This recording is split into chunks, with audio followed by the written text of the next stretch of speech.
Dihya bin Khalifah Al-Kalabi, penyeru Kaisar Romawi. Untuk memperluas dakwah Islamiyah, Rasulullah Shallallahu Alaihi Wasallam mengirimkan surat ke beberapa raja Arab dan non-Arab. Di antara raja yang mendapat seruan melalui tulisan itu adalah Heraklius, Kaisar Romawi. Untuk mengemban amanat ini, beliau mengutus Dihya bin Khalifah Al-Kalabi. Setelah melakukan perjalanan cukup panjang, akhirnya Dihya tiba di istana Raja Romawi itu, dan langsung dibaca oleh salah seorang pembantu Heraklius. Dari Muhammad utusan Allah, kepada Heraklius, pembesar Romawi. Mendengar bunyi awal surat itu, keponakan pembesar Romawi mulai marah, lalu berseru, "Surat ini tidak boleh dibaca sekarang." "Kenapa?" tanya Kaisar. "Dia memulai dengan namanya dulu sebelum kamu. Kemudian dia memanggilmu dengan pembesar Romawi, bukan Maharaja Romawi." "Tidak," sambut Kaisar, "biar surat ini dibaca untuk diketahui isinya." Surat Nabi Shallallahu Alaihi Wasallam itu terus dibacakan hingga selesai. Dan setelah semua pengiring-pengiring Kaisar keluar dari majelisnya, Dihya dipanggil untuk masuk. Bersamaan dengan itu dipanggilkan uskup yang mengetahui seluk-beluk agama mereka. Kaisar lalu memberitahu uskup itu, dan dibacakan sekali lagi surat itu kepadanya. "Inilah yang selalu kita tunggu-tunggu, dan Nabi kita Isa sendiri telah memberitahukan kita lama dulu," jawab sang uskup. "Apa pendapatmu yang harus saya buat?" tanya Kaisar kepada uskup. "Kalau engkau tanya pendapatku, saya tentu akan mempercayainya. Dan akan mengikuti ajarannya," jawab uskup dengan jujur. "Tetapi saya jadi serba salah," kata Kaisar, "jika saya ikut nasihatmu, akan hilanglah kerajaanku." Dihya pun diperbolehkan meninggalkan tempat itu.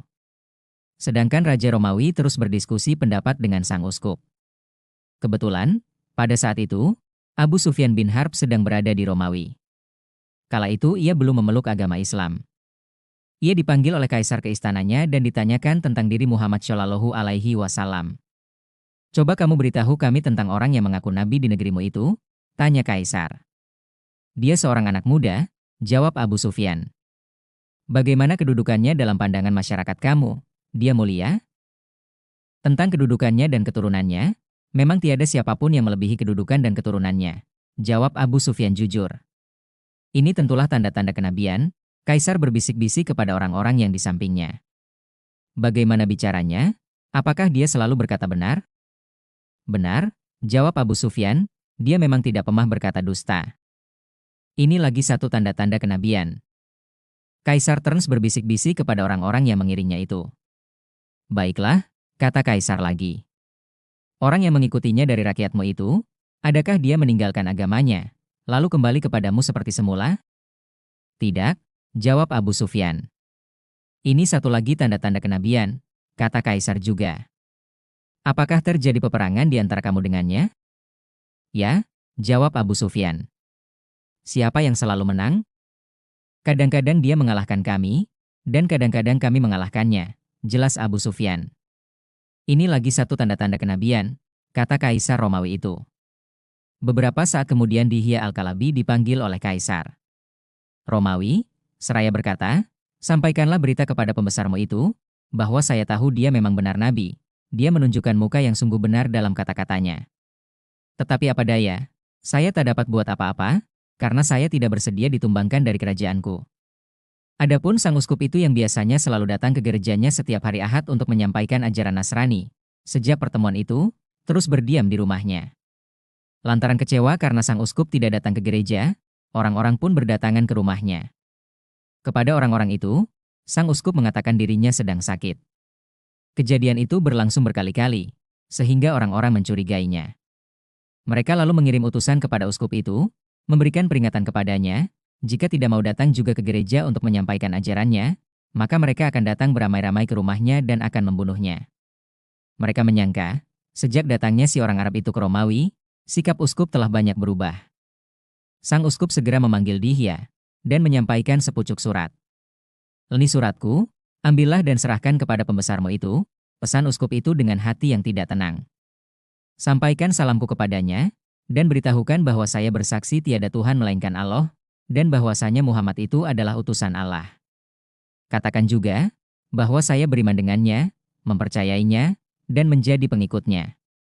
Dan kaumku telah mengingkari semua kata-kata dan nasihatku, kemudian kamu ceritakanlah juga apa yang kamu saksikan itu," pesan uskup. Selanjutnya uskup itu tidak pernah datang lagi ke gereja. Orang-orang pun marah lalu membunuhnya.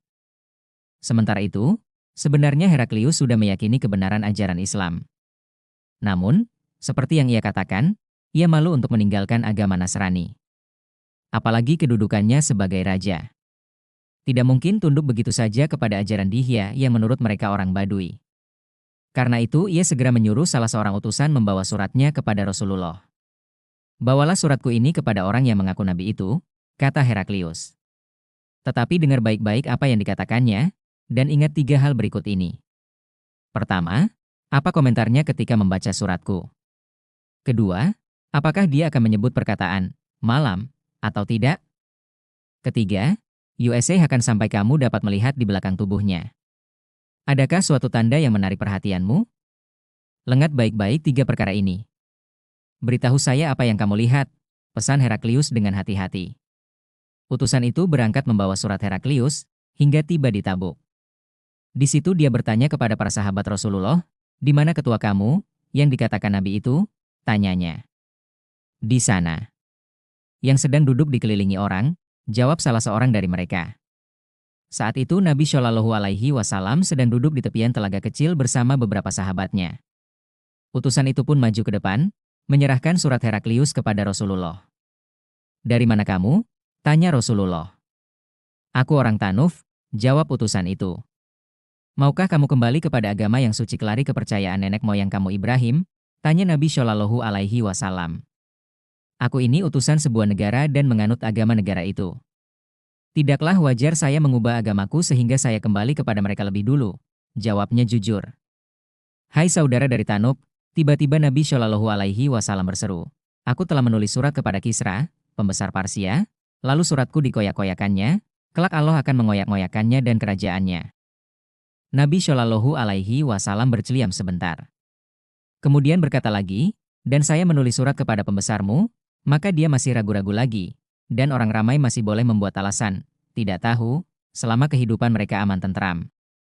Nabi Shallallahu Alaihi Wasallam berhenti sebentar. Mendengar ucapan tersebut sang utusan berkata ke dalam hati, "Nah, salah satu klari 3 yang dipesan oleh Heraklius supaya saya ingat baik-baik."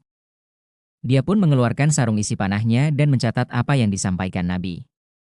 Rasulullah menyerahkan surat Heraklius itu kepada seorang yang duduk di kirinya, yaitu Awiyah untuk membacanya. Dalam suratnya, Heraklius menyebut-nyebut surga yang luasnya seluas langit dan bumi disediakan untuk orang-orang yang bertakwa. "Di mana letaknya neraka, wahai Rasulullah?" salah seorang sahabat tiba-tiba bertanya. "Subhanallah. Ajaib sekali pertanyaan ini," ujar Nabi Shallallahu Alaihi Wasallam. "Jadi, di manakah malam bila datang siang?" tanya beliau. Utusan itu pun segera mencatat apa yang dikatakan Nabi. Beliau menyebutkan kata malam yang mesti disampaikan kepada Heraklius. Sesudah selesai dibacakan kepada beliau surat itu, beliau lalu berkata, "Kamu patut diberi hadiah karena kamu utusan kepada kami. Kalau kami ada hadiah, tentu kami akan berikan kepadamu. Akan tetapi kami adalah orang-orang musafir yang menyimpan bekal yang terbatas." Tiba-tiba terdengar suara dari hadapan beliau, "Aku yang akan memberikannya hadiah, jika engkau berkenan, ya Rasulullah." Sahabat yang tak lain adalah Utsman segera mengeluarkan dari bungkusannya sepasang pakaian kuning dan diletakkannya di pangkuannya. "Siapakah yang bersedia menerima orang ini sebagai tamunya?" "Saya," kata seorang pemuda dari kaum Ansyar. Orang Ansyar itu pun bangun mengajak utusan itu pergi. Ketika ia akan meninggalkan tempat itu, beliau memanggilnya, "Hai saudara dari Tanuh." Utusan itu segera mendekatinya, berdiri di sisi Rasulullah. Beliau lalu menarik pakaiannya sehingga terbuka bagian belakangnya, sambil berkata, "Mari ke sini, tunaikanlah tugasmu, sebagaimana yang disuruh oleh Tuan MU," kata beliau. Saat itulah utusan itu bisa melihat dengan jelas tanda di belakang badannya, yaitu semacam cap, khatamun nubuwah, di bagian atas bahunya seperti tanda bulat.